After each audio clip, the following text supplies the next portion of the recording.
మాటలు గుర్తుపెట్టుకోండి 2047 నాటికి భారతదేశం గ్లోబల్ గా నెంబర్ 1 అవుతుంది. అందులో 33% మంది తెలుగు జాతి ఉండాలి అనేదే నా ఆలోచన. ముఖ్యమంత్రి Nara Chandrababu Naidu. Finally close with small dialogue sir. అద్భుతం జరిగినప్పుడు ఎవరు గుర్తించరు, జరిగినాక గుర్తించాల్సిన అవసరం ఉండదు. So I on behalf of all the officers sir, మళ్ళీ భవిష్యత్తులో జ్ఞాపకం పెట్టుకుంటారు. Don't bother. ఆ రోజు జ్ఞాపకం పెట్టుకోరు కానీ భవిష్యత్తులో I'm the witness for that. Don't bother. So definite గా మీరు చేసిన పని గుర్తు పెట్టుకుంటారు.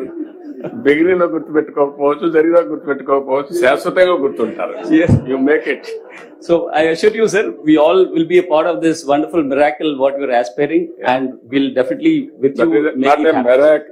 మళ్ళీ చెప్తున్నా, that is not a miracle. That is we are deserved. I'm telling you again and again, all of you, by 2047 మీరెవరు ఎఫర్ట్ చేసినా చేయకపోయినా Indians will be number 1 community globally. Among them 33% Telugu community ఉండాలని నా ఆలోచన. India will be number 1 or 2. There is no doubt about it. Nobody can beat us. That is the strength of Indians we have inherited.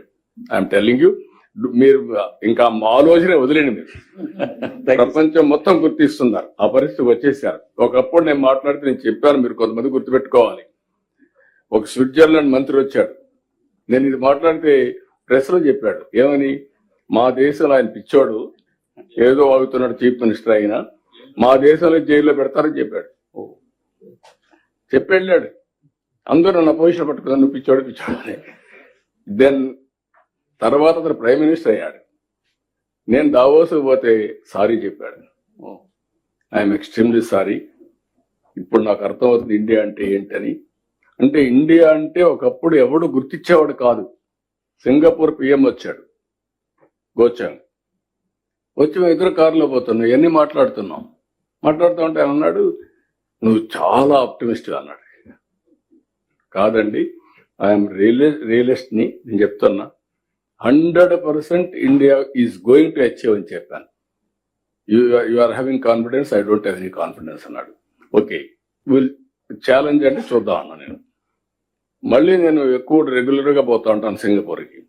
మళ్ళీ పోయినప్పుడు sorry, నీతో మరి differ అయ్యాను. Now I'm seeing what India. Nobody believed, I'm telling you. Now everybody is believing globally. ఇంకా మీలో కూడా అనుమానం వద్దు. You move forward. Thank you, sir.